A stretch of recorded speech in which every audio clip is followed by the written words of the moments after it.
Qo'limda turgan narsa nima deb o'ylasanglar, Volgachilar biladi. Bu Assalomu alaykum do'stlar. Sizlar bilan Retro Cars loyihasi boshlovchilar akajon. Mashinamiz ish jarayonlari davom etyapti va bugungi ish jarayonimiz mashinamizning zazorlarini terib chiqish bilan band bo'lamiz. Usta akalarimizga albatta alohida rahmat. Sizlar bilan birgalikda kuzatib boramiz.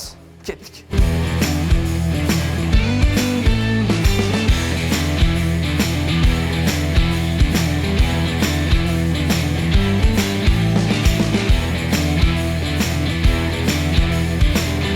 Alohida rezinkalarni sotib olib mana o'rnatishni boshladik.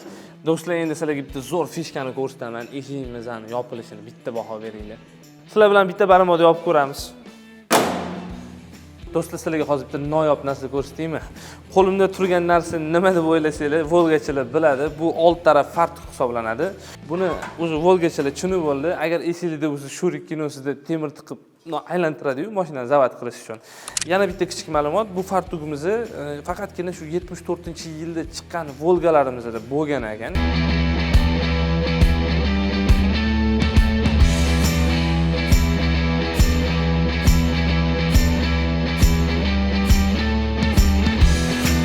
Bu noyob holatni ko'rib men juda ham hayronman. To'g'risi sababi xuddi aravaga o'xshatib qo'yilgan. Nimaga desanglar, mana bu yoqlarda ham ko'rsatamiz. Hadovo qismini yechib olganmiz.